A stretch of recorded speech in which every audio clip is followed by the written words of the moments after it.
Olá, meu nome é Marcos de Moura e Souza, sou repórter do jornal Valor Econômico em São Paulo.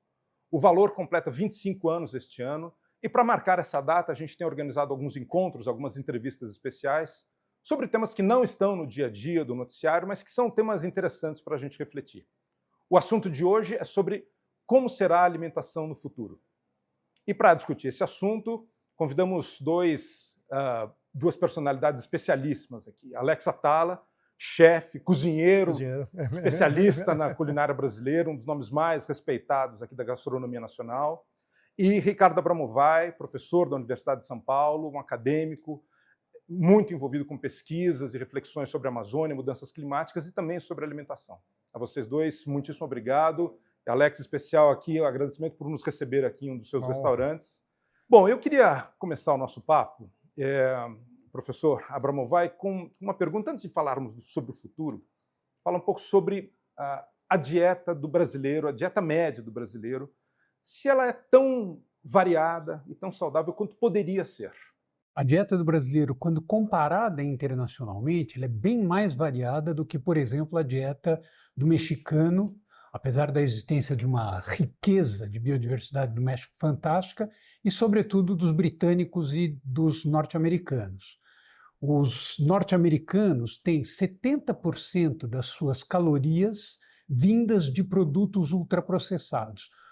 Se você estiver perguntando o que é um produto ultraprocessado, quando você lê a composição de um produto, se tiver algum nome que você não consegue pronunciar, não come. Se o produto tiver a cara de alguma coisa que a sua avó não reconheceria como alimento, não come. Pois bem, 70% das calorias ingeridas pelos norte-americanos vêm desse tipo de produto. No Brasil, esses produtos estão avançando muito, mas, felizmente, graças à existência do feijão com arroz, basicamente, do restaurante por quilo e de uma oferta fantástica de produtos, de variedades de mandioca. Alex fez um livro sobre a mandioca, que é extraordinário, a quantidade e a riqueza da nossa biodiversidade. Então, um desafio que nós temos pela frente na alimentação do futuro não é invencionices e tecnologias mirabolantes para a gente comer. É a gente poder diversificar cada vez mais a nossa dieta para que a alimentação nos faça bem, porque em muitos lugares do mundo, e infelizmente cada vez mais no Brasil, a alimentação tem sido vetor de algumas das mais graves doenças, e como a gente está no valor econômico, falando para o valor econômico, com uma incidência destrutiva sobre os sistemas públicos de saúde. Então, isso nós não podemos deixar acontecer e nós temos condições de fazer com que isso não aconteça. Agora, Alex, assim, além do seu trabalho, claro, né, como cozinheiro, como chefe, você tem uma vertente também importante como um pesquisador, um curioso, interessado, né, sobre a riqueza, né, do Brasil. Assim, a gente tem espaço, assim, os brasileiros têm espaço para passarem a consumir mais variedades de produtos que talvez sejam muito conhecidos regionalmente, mas que não estão assim no prato do dia a dia? Eu acho que o Brasil tem, primeiro, essa biodiversidade. A gente tem essa vantagem de que tudo que planta nasce, isso está refletido nas nossas feiras livres, está refletido de alguma forma nos nossos mercados. Existe uma pressão sobre a grande produção de commodities e as facilidades ou as comodidades da vida urbana. Este sim pode ser um nosso inimigo, mas o Brasil tem tudo. Tudo, até na nossa miscigenação. Uma criança brasileira sabe o que é um quibe, sabe o que é uma esfirra, sabe o que é um hambúrguer, sabe o que é um sushi. Ele precisa só conhecer melhor o que talvez seja um abará, um chibé, uma comida de rua que a gente vai encontrar para essa diversidade gigantesca que chama Brasil. Agora, a gente considerando que, vamos dizer, até 2025, daqui a 25 anos, em 2050, a população mundial e a população do Brasil continuará crescendo, né? A expectativa é que até 2050 sejamos quase 10 bilhões de habitantes.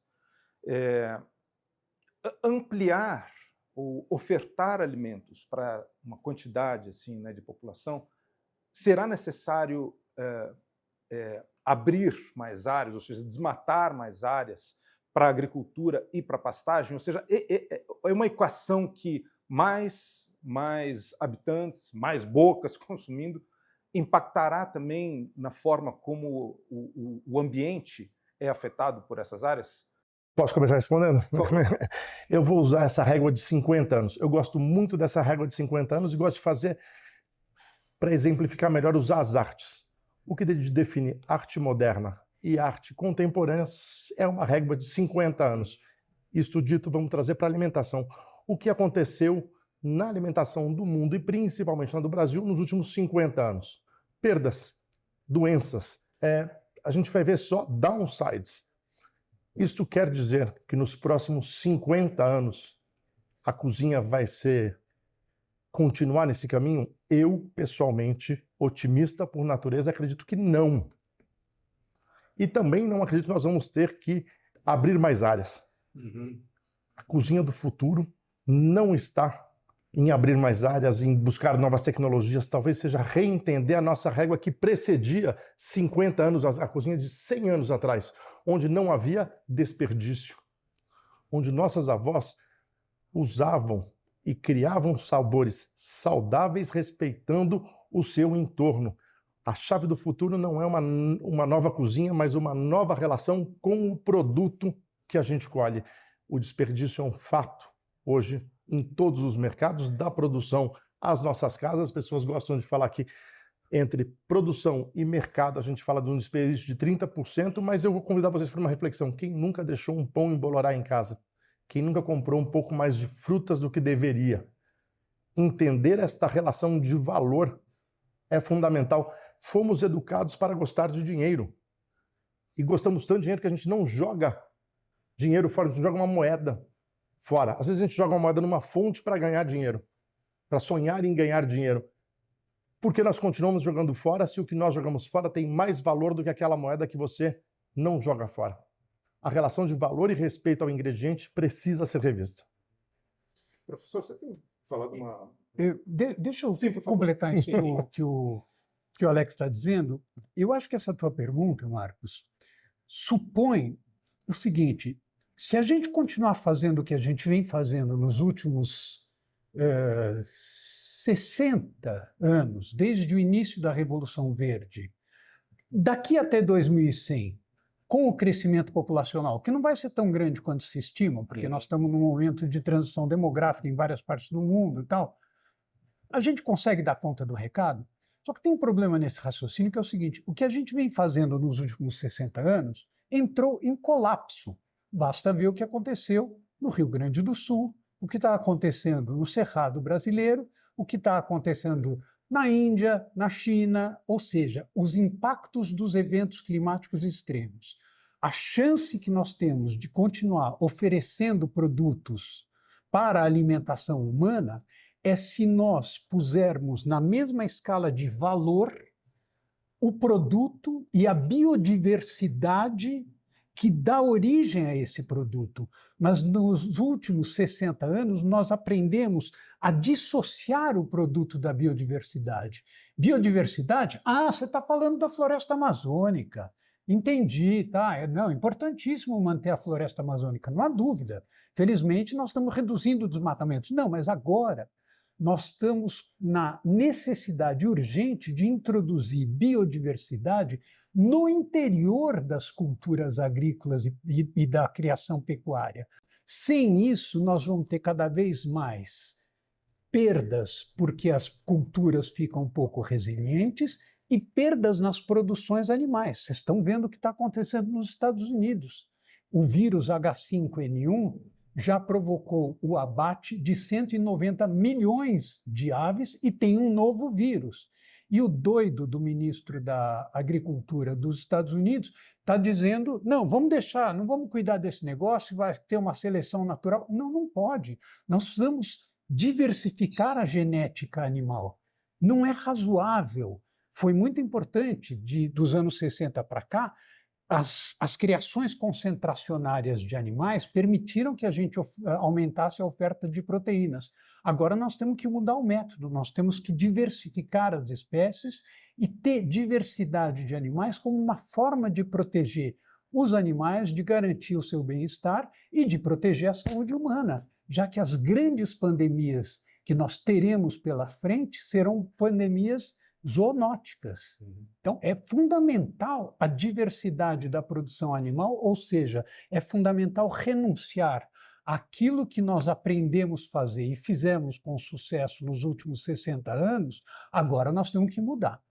Então, tem que a sociedade inteira, sobretudo os agricultores, a Embrapa, as organizações de pesquisas, os cozinheiros são fundamentais nesse sentido, porque eles são uma sinalização de uma cultura. A alimentação é cultura material. Então, nós precisamos enriquecer essa cultura material por meio da diversificação da oferta, o que supõe a diversificação das bases dessa oferta, ou seja, biodiversidade, agrobiodiversidade. Mas a alimentação também é indústria, é grande indústria, né?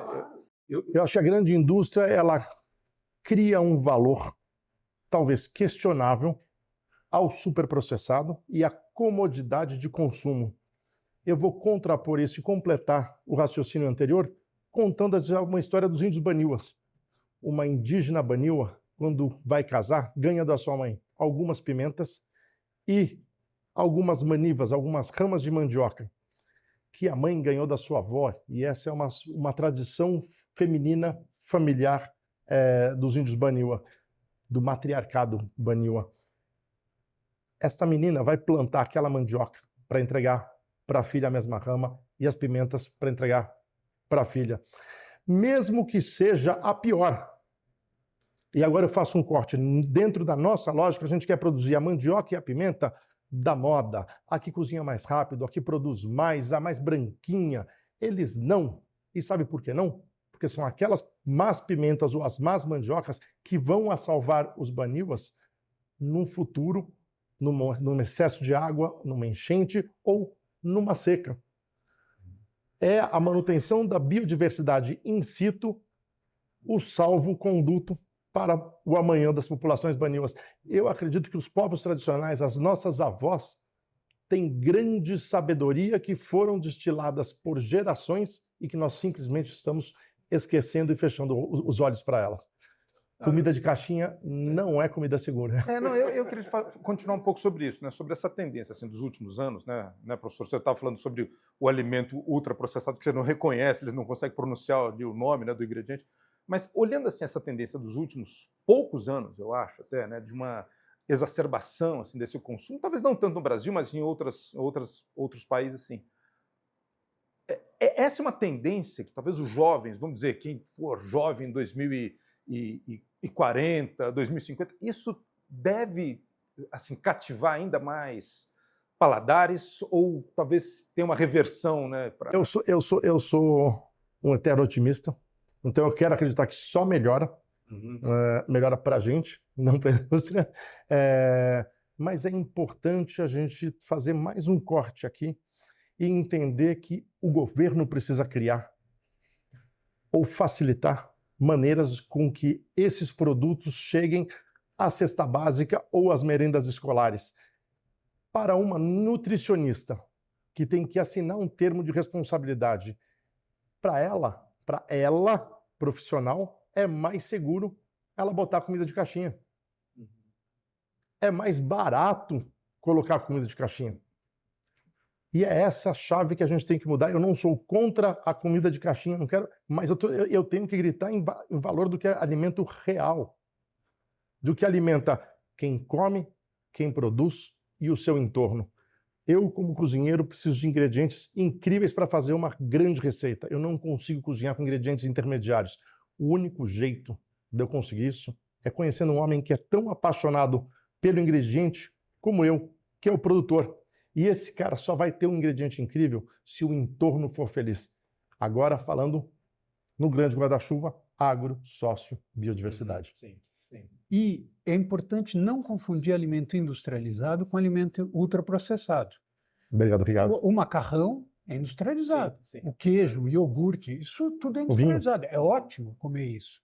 Agora, aquela bolachinha que quando você lê a bula, porque devia ser bula, tá certo? Você não reconhece os ingredientes, quer dizer, essa capacidade de viciar as pessoas. E hoje existem, eu não estou falando isso retoricamente. Hoje você pega as revistas científicas de nutrição, elas estão concentradas na ideia de que estes alimentos ultraprocessados são alimentos desenhados, no sentido do design em inglês, concebidos para viciar.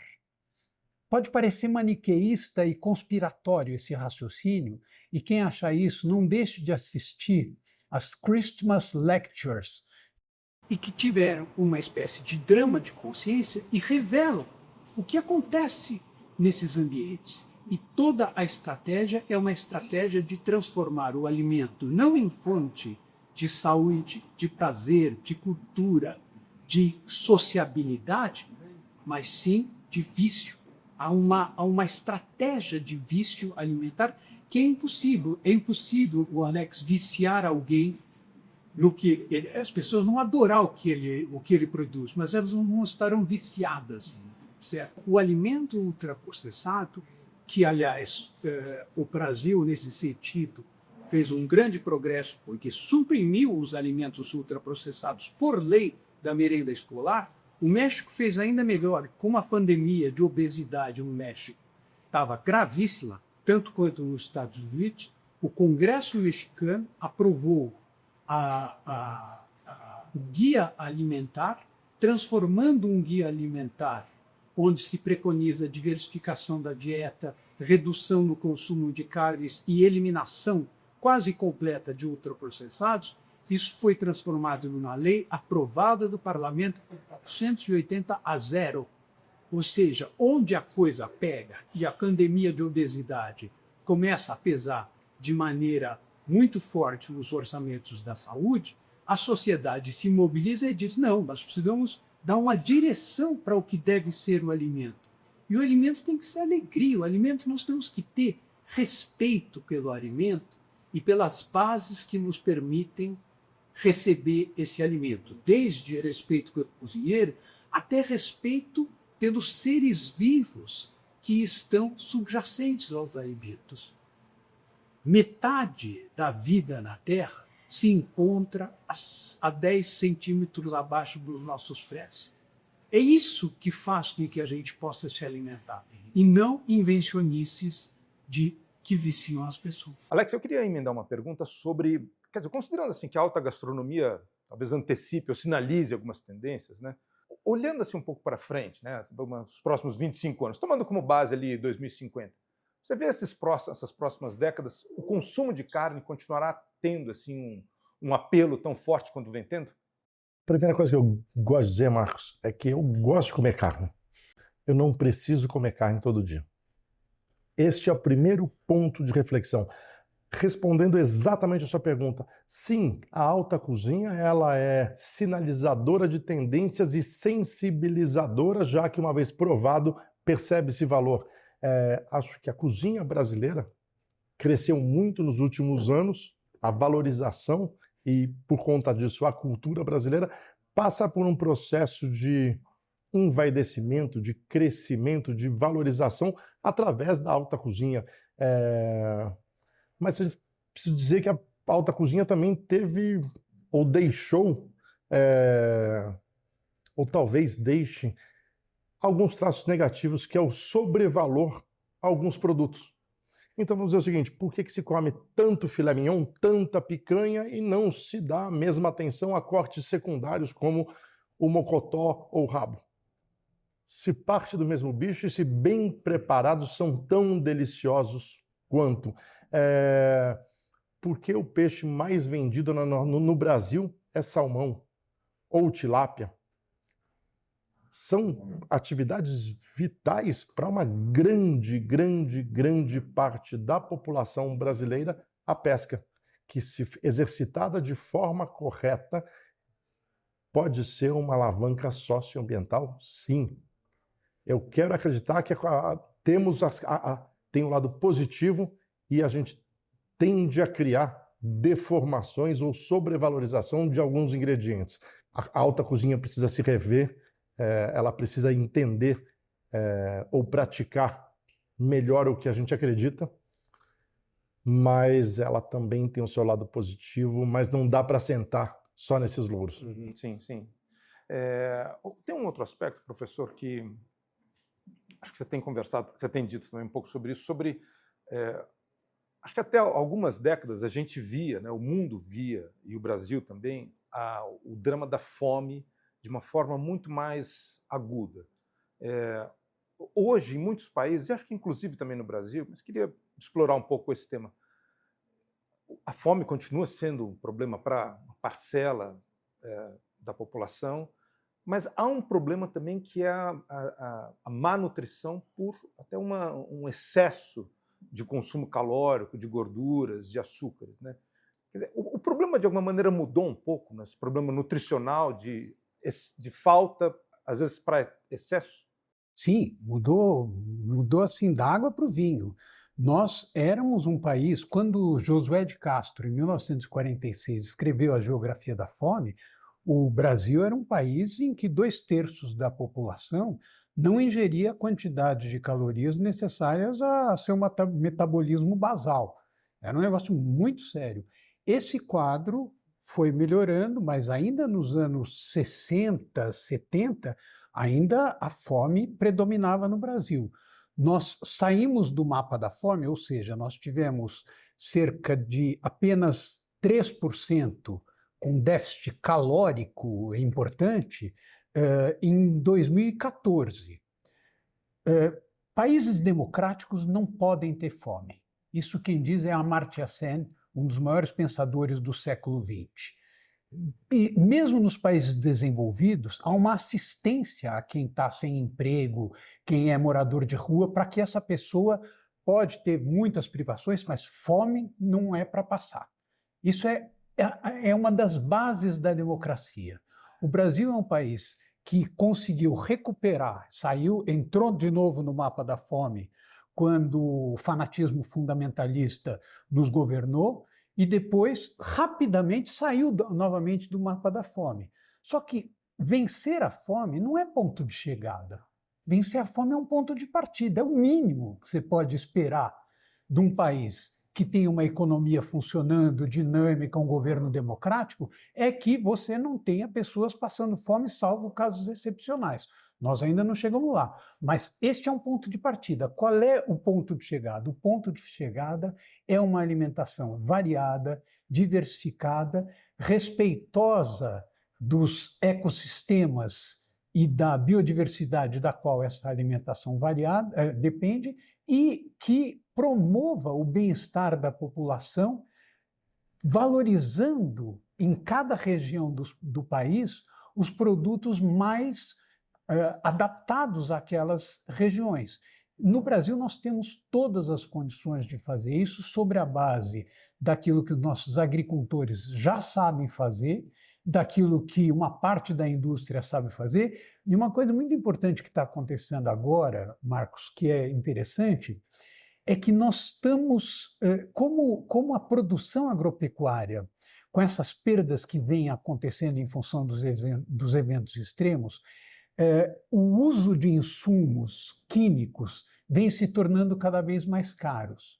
E o Brasil está na vanguarda do desenvolvimento de bioinsumos. Esses bioinsumos são um caminho para uma descentralização do sistema alimentar. São insumos de alta produtividade produzidos nas próprias fazendas, com tecnologias abertas, não são tecnologias fechadas. Então, nós temos o Brasil, isso também acontece na Argentina e na Colômbia, mas o Brasil, especialmente, tem condições favoráveis para que não só a população não passe fome, mas tenha uma alimentação saudável e regenerativa, tanto do ponto de vista ecossistêmico como do ponto de vista da saúde humana. Sim. Eu queria só somar e falar que assim é diferente a gente entender o que é pobreza, o que é miséria. No Brasil existem bolsões de miséria, mas eles hoje são minorias. A pobreza, e agora eu vou falar da pobreza alimentar, é a realidade que nós precisamos combater. Uhum. Alex, eu acho que a gente está com dois pés aqui, cada um na canoa, um pouco falando sobre alimentação de massa, mas também falando, aproveitando a sua experiência, para alimentação, digamos, alimentação mais refinada, alimentação de ponta, assim, né? Se é que dá para dizer desse jeito. O que eu queria te perguntar é o seguinte: quando o professor fala dessa riqueza, dessa variedade, né, que a gente tem e pode explorar ainda mais no Brasil, particularmente, a culinária que você pratica, que você tem resgatado e tem encontrado elementos, ingredientes que não são, digamos assim, tradicionais da alta culinária, mas que têm, de alguma maneira, iluminado assim, os pratos, as suas receitas. Você tem resgatado não, talvez até trazido, né, como novidade, assim? Eu vou te dizer o seguinte, eu preciso algumas vezes me colocar melhor, porque o fato de eu ser chefe de um restaurante caro não me resume como cozinheiro. Eu ganho dinheiro trabalhando com culinária cara. Isso não me limita a trabalhar somente com ingredientes caros e menos ainda a fazer somente comida cara. Ao contrário, o que me abastece, o que me emociona, o que me impulsiona é olhar a base da pirâmide ou o maior acervo de ingredientes disponíveis no mundo, que é o Brasil, e trazer estes produtos, seja a uma culinária de alta cozinha, seja ela uma culinária cotidiana. O que é importante a gente entender é que a gastronomia não se define por preço, se define em colocar um ingrediente ou uma receita no seu melhor momento. Uhum, sim. As nossas plantas espontâneas ou punks, ou cortes secundários, ou aproveitamentos, seja ele da indústria de carnes ou do mercado, são conceitos importantes para a culinária de amanhã. Uhum. E isso não tem nada a ver com estar dentro de um restaurante, mas tem a ver com o ato de cozinhar, que é feito por donas de casa pelo Brasil e pelo mundo 2 vezes a 3 vezes por dia. Uhum. Pequenos passos dentro do dia a dia da nossa cozinha podem ser modificadores quando feito em coletivo. E nesse sentido, eu acho que isso é extremamente importante, porque a gente dá como uma verdade estabelecida algo que tem que ser contestado, que é a ideia de que a vida moderna impede que seja feito isso. Não, a dona de casa, com a emancipação feminina, ela não vai ficar em casa cozinhando. Como assim? Você cozinhar com a sua família, você descobrir sabores, mesmo para pessoas de baixa renda. Elas têm todas as condições e fazem isso. Não é que eu estou preconizando, isso é feito. Mas isso não pode aparecer como algo tradicional, atrasado, que o progresso vai permitir que seja superado. Ao contrário, nós precisamos resgatar a função fundamental da vida conjunta familiar em torno da alimentação de qualidade em todas as categorias sociais. Mas a alimentação de qualidade no Brasil é ainda um privilégio de quem tem mais dinheiro? Ou seja, estou me referindo, por exemplo, a quem quer consumir alimentos orgânicos, ou ainda é um privilégio? Ou seja, é mais caro ainda do que você consumir alimentos talvez industrializados? Sim, se você acreditar na mentira que te contaram. Porque se você olhar no seu quintal, no seu jardim e transformar o seu jardim, eu não estou falando de quintal, eu estou falando de jardim, em alimentação funcional, sim, você pode produzir aspargos em casa. Você pode produzir tomates de tomates gourmets. Eles não... a gente precisa entender que a natureza é generosa e usar essa generosidade a nosso favor. Plantou, colhe. Deu carinho, legal, você recebe. É importante lembrar disso, é muito cômodo a gente terceirizar o problema. Uhum. É muito difícil a gente olhar e falar, ok, como eu ajo contra isso? A cozinha do futuro, ela não passa por ciência, química, física. Ela passa por uma coisa muito simples, o não. Não sirvo, não compro, não como o que eu não acredito. Interessante, legal. E a valorização do sabor. Justamente por isso que o Alex está falando. Isso está associado ao sabor. Ao sabor. Quer dizer, essa ideia de que não se preocupe com o sabor, porque eu te dou um sabor interessante, isso não existe, isso é uma ficção. Isso é uma mentira fabricada na qual as pessoas cada vez mais acreditam. Nós temos que lutar contra essa mentira. Eu posso cometer um exagero? Por favor. Todos os seres vivos comem e reproduzem. O homem transforma isso nos seus 2 maiores atos de prazer. Você pode consumir ultraprocessados e pornografia. Depende de você. Bom paralelo. Eu não estou na frente. Adorei. Não, ótimo. É um exagero. Ótimo paralelo. É um exagero. Olha, eu queria aproveitar também o seguinte, vocês não são nutricionistas, não são médicos, mas eu queria aproveitar uma pergunta, é o seguinte, olhando para isso que vocês têm resumido aqui, né, esses conceitos, o que é hoje, né, e o que servirá aí como referência para o futuro, né, uma alimentação, uma dieta saudável. Algumas pessoas sempre se referem à dieta mediterrânea ou mesmo à dieta do Japão também como dietas muito saudáveis, mas hoje no Brasil, o que vocês... Começando por você, Alex, o que você... Eu vou falar o seguinte, a primeira coisa é o seguinte, eu não consigo entender que uma cesta básica no estado do Amapá leve sardinha em lata e farinha de trigo. A primeira coisa que a gente vai falar de cesta básica é a customização. Não há falta de peixe e a farinha não deveria ser de trigo. Diferente de outros lugares do Brasil. Então a primeira coisa é entender que nós não temos um Brasil. Essa é uma régua que deve ser ajustada a cada bioma ou a cada necessidade de uma região. O segundo é que enquanto o Brasil gostar de arroz, feijão, farofa, couve, saímos na frente de todo mundo.